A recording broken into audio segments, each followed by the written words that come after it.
जय जिनेन्द्र।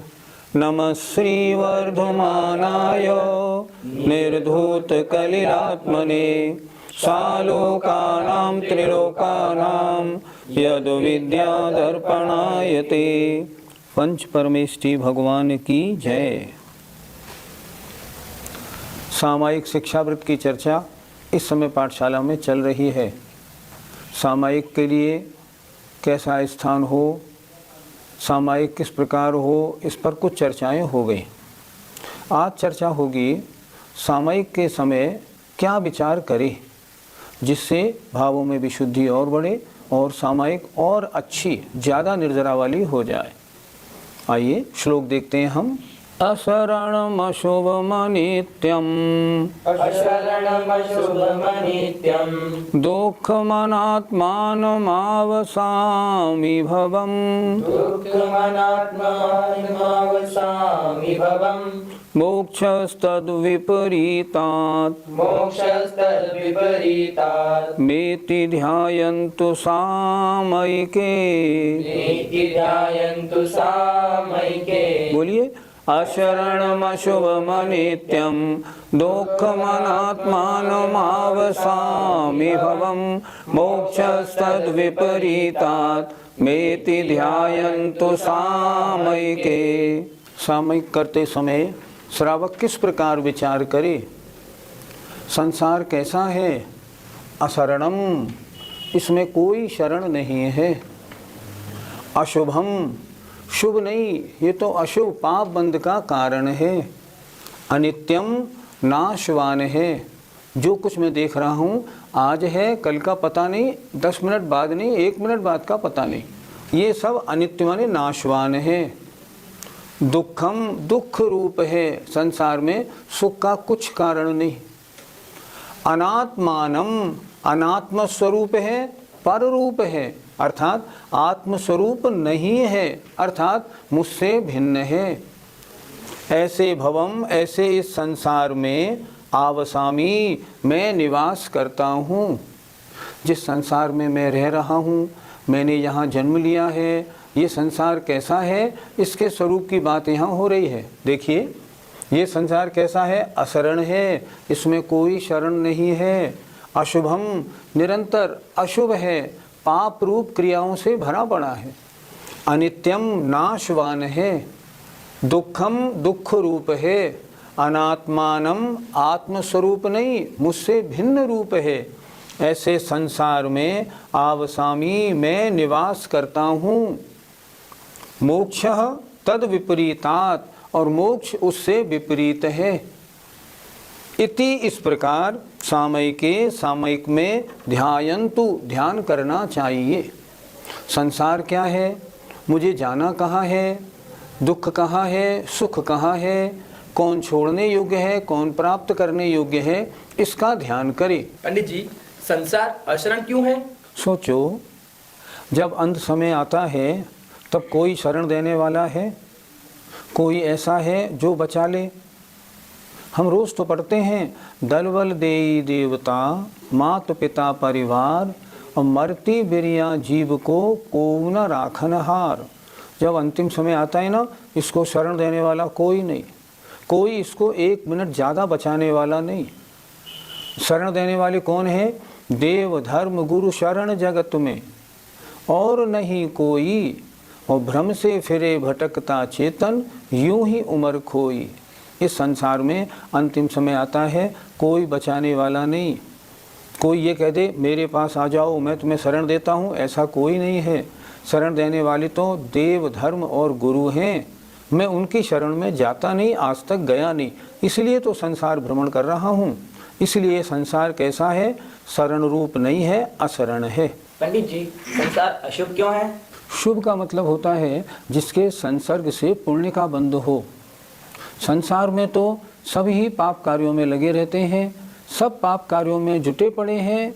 संसार में सब पाप ही पाप है, कुछ भी अच्छा नहीं। जितना संसार से हटते हैं उतना पाप से बचते हैं, इसलिए संसार तो अशुभ रूप ही है। पंडित जी, संसार अनित्य क्यों है? नित्य माने सदैव रहने वाला, अनित्य माने नाशवान। मुझे बताओ, संसार में कौन सी वस्तु ऐसी है जो सदैव रहने वाली है? कोई नहीं। लिखा है छेड़ाला में, जोवन गृह गोधन नारी, है गए जन आज्ञाकारी, इंद्रिय भोग छिन थाई, सुरधनु चपला चपलाई। आप रोज तो पढ़ते हो, राजा राणा क्षत्रपति हातिन के असवार, मरना सबको एक दिन अपनी अपनी बार। यहाँ कोई सदैव रहने वाला कुछ भी नहीं है, सब नाशवान है। इसलिए संसार कैसा है? अनित्य है। पंडित जी, संसार दुख रूप क्यों कहा गया है? यहाँ कोई सुखी दिखता है क्या? सभी रोते हुए नजर आते हैं, सब दुखी दुखी हैं। लिखा है बहुत अच्छी तरह, जो संसार विषय सुख होता, तीर्थंकर क्यों त्यागे, काहे को शिव साधन करते, संयम सो अनुरागे। अगर संसार में सुख होता तो भगवान तीर्थंकर देव क्यों संसार को छोड़ते? यहाँ कोई नहीं, यहाँ तो सब दुख रूप ही है। कहते हैं रिश्ते नाते सब मतलब के हैं, कोई सुख रूप सुख देने वाला नहीं। पंडित जी, ये संसार पररूप क्यों है? हमसे पूछते क्यों हो? खुद नहीं सोचते। पररूप नहीं है तो क्या स्वरूप है? इस संसार में मेरा क्या है? बस मैं और मेरी आत्मा, इसके अलावा सब मुझसे पर है। अनात्म रूप है, आत्म रूप नहीं। जितनी चीज़ें मैं देख रहा हूँ इसमें मेरा कुछ नहीं, मेरे रूप में कुछ नहीं। मेरे रूप में तो मात्र मैं ही हूँ, इसलिए ये सब मुझसे अनात्म अर्थात पर रूप है। मेरा इसमें कुछ भी नहीं है। पंडित जी, संसार की दशा तो आपने बता दी, अब मोक्ष कैसा है? लिखा तो है श्लोक में, मोक्षः तद विपरीतात, मोक्ष इससे विपरीत है।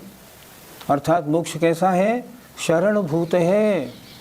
एक बार प्राप्त हो जाए और वहाँ से जाने आने का कुछ काम नहीं, अनंत काल तक वहीं रहना है। अशुभ नहीं, शुभ रूप है, आनंद ही आनंद है। अनित्य नहीं, नित्य रूप है। मोक्ष प्राप्त होने के बाद वहाँ से जाने का, रंच मात्र हिलने डुलने का कोई प्रसंग नहीं आता, सदैव रहने वाला है। सुख रूप है बिल्कुल। वहाँ क्या है? निराकुलता। निराकुलता सुख ही सुख है। और आत्म रूप है।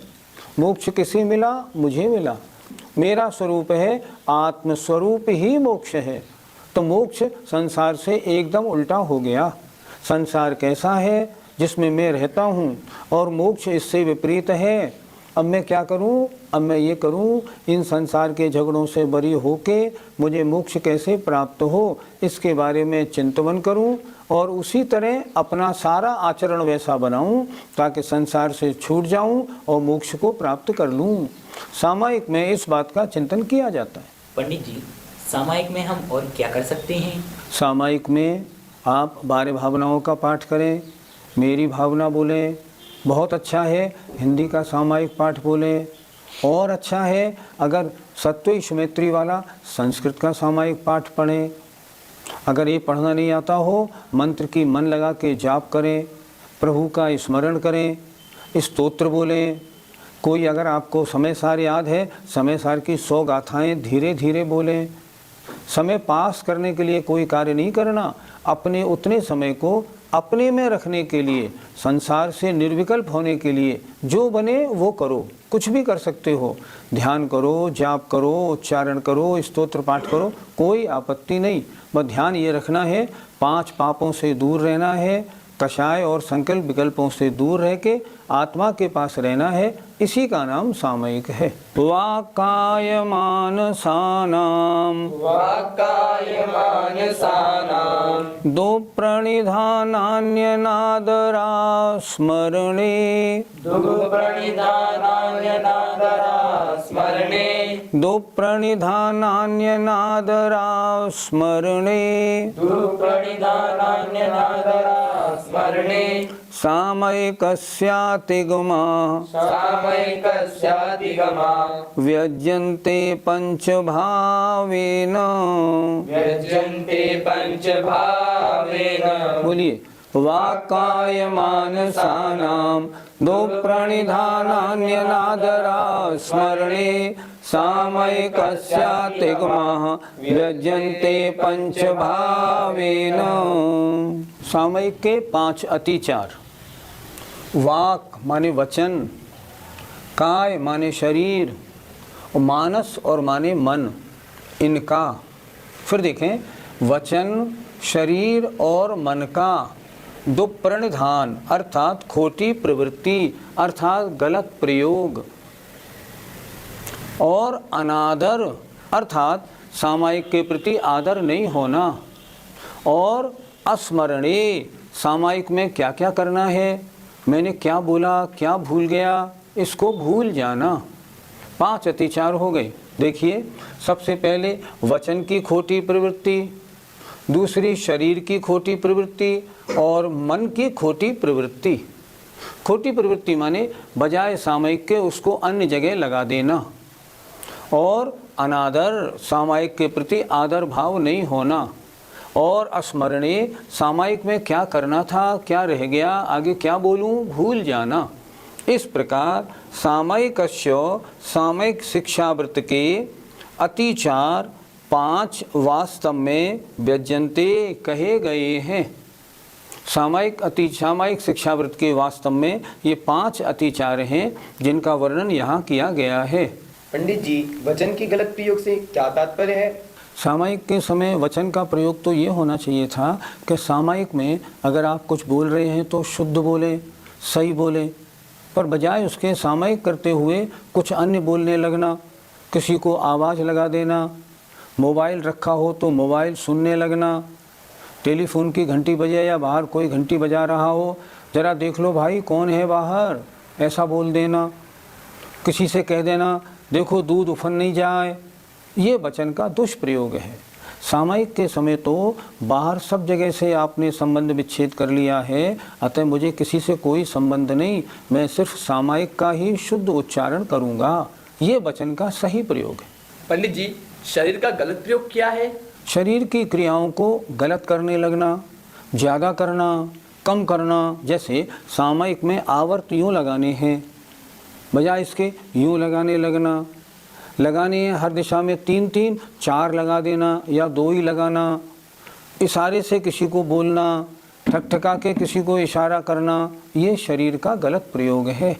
सामायिक के समय में सिर्फ सामायिक करिए, अन्य कुछ नहीं करना है शरीर से। पंडित जी, मन का दुष्प्रयोग किस प्रकार? बैठे तो सामायिक में हैं, सोच रहे हैं अपनी दुकान की, अपनी फैक्ट्री की, अपने घर की, अपने बच्चे की, मेरी बेटी आ रही है, ट्रेन पे कोई लेने नहीं गया होगा तो कैसे आ पाएगी, तरह तरह के विचार। गृहस्थी में तो 100 तरह के विचार आते हैं। अगर मन सामायिक के अलावा कहीं भी जाता है तो ये मन का दुष्प्रयोग है, गलत प्रयोग है, और ये सामायिक में दोष लगाने में कारण है। पंडित जी, अनादर से हमें क्या समझना है? सामायिक करे तो सही, पर बोझ मान के करे। महाराज पीछे पड़ गए तो महाराज ने 2 घड़ी सुबह, 2 घड़ी शाम, 4 घड़ी रोज़ सामायिक का समय दे दिया, अब टाइम ही नहीं मिलता है, कैसे करें, हमें तो परेशानी हो गई, ऐसा सोचना। या सामायिक शिक्षावृत्त में सामायिक 2-2 घड़ी तो बहुत है, हमसे नहीं हो पाएगी, हम तो 1-1 घड़ी करें, तो इस तरह उसके प्रति अनादर होना, इसका नाम अनादर भाव है। पंडित जी, स्मरण शब्द का अर्थ क्या है? सामायिक में क्या कार्य हो चुका, क्या करना है, अब मैं क्या करूं, कितनी बार आवर्त करूं, उसको भूल जाना। मैं क्या कर चुका हूं, उसको भूल जाना। सामायिक में करने योग्य आवश्यक कार्यों को भूल जाने का नाम स्मरण है। इस तरह इस सामायिक व्रत के 5 अतिचार हैं। पंडित जी, सामायिक कैसी करनी चाहिए? दर्शकों से निवेदन, ज़रा सामायिक को समझ लें, और जो नहीं करते हों वो करने लगें, और जो इस तरह नहीं करते हों वो ठीक करने लगें। सबसे पहली बात, एक सही शुद्ध स्थान पर, जहाँ जूते चप्पल अशुद्धियाँ नहीं हों, ऐसे स्थान पर अपना आसन चटाई बिछाए देख के। चटाई बिछाने के बाद सबसे पहले पूर्व या उत्तर मुख करके खड़ा हो जाए। खड़े होने के बाद इस दिशा में जितने भी निर्वाण क्षेत्र हैं, तीर्थ क्षेत्र हैं, जिनालय जिनबिंब हैं, मुनि महाराज विराजमान हैं, उनको मैं बारंबार नमस्कार करता हूँ। ऐसा सोचते हुए 3 बार अपने इसे कहते हैं आवर्त, 3 आवर्त एक दिशा में लगाए। पहले क्या करे, पहले खड़ा हो जाए पूर्व दिशा में, 9 बार नमोकार मंत्र पढ़े, और उसके बाद 3 आवर्त लगाए, और इस प्रकार सोचे कि इस पूर्व दिशा में जितने भी निर्वाण क्षेत्र, कल्याण क्षेत्र, जिनालय जिनबिंब हैं, उनकी वंदना करता हूँ। इसके बाद पूर्व से दक्षिण की ओर आ जाए, दक्षिण की ओर भी इसी तरह पहले 9 बार नमोकार मंत्र, 3 आवर्त और नमोस्तु करे। फिर दक्षिण से पश्चिम की ओर आ जाए, उधर भी ऐसे ही करे और अंत में उत्तर की ओर आ जाए। उत्तर की ओर फिर खड़ा होकर 9 बार नमोकार मंत्र पढ़े, उसके बाद 3 आवर्त दे और आवर्त देते समय उत्तर दिशा में श्रीमंदराज 20 तीर्थंकर भगवान विराजमान हैं, उनको मैं नमोस्तु करता हूँ। उत्तर दिशा में हस्तिनापुर कैलाश निर्वाण क्षेत्र है, उनकी वंदना करता हूँ। ऐसा करके जितने भी जिनालय हैं, जिन बिंब हैं, सबको मैं बारंबार प्रणाम करता हूँ।